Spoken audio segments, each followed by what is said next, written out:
Hello everyone, chicken Turkish কাবাব খেতে যেমন মজা, বানানো ঠিক ততটাই সহজ। এর জন্য লাগছে আমাদের বোনলেস চিকেন।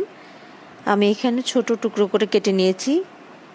তার সাথে দিয়ে দিলাম হাফ চা চামচ পরিমাণ লবণ এবং হাফ চা চামচ পরিমাণ লাল মরিচের গুঁড়া, 1 চামচ আদা বাটা, 1 চামচ রসুন বাটা, আর দিচ্ছি টমেটো কেচাপ।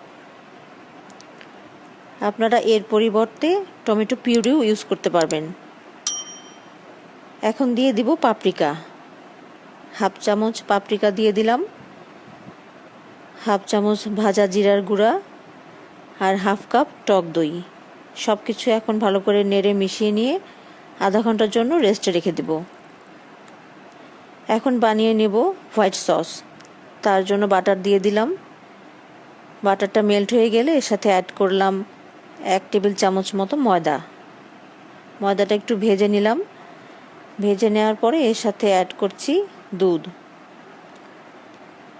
তারপরে দিলাম গোলমরিচের গুঁড়া, চিলি ফ্লেক্স, অরিগ্যানো আর মিক্স হার্ব। সব কিছু একসাথে মিশিয়ে একটু ঠিক করে জাল দিয়ে নিতে হবে।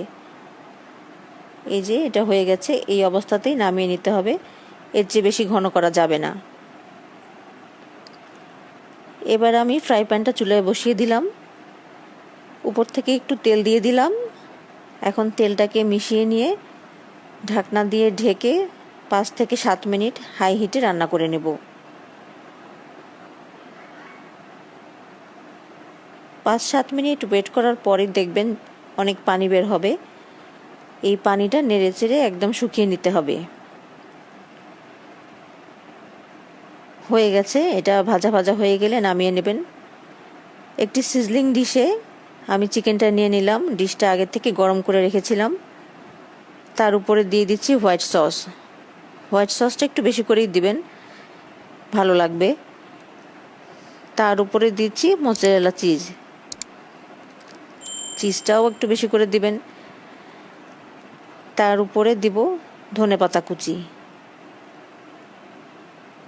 এবার ঢাকনা দিয়ে রেখে দেব আরও 3 থেকে 4 মিনিটের জন্য লো হিটে, যাতে চিজটা মেল্ট হয়ে যায়। দেখুন চিজটা অলরেডি মেল্ট হয়ে গিয়েছে। এখন এটা নামিয়ে পরিবেশন করে দিব।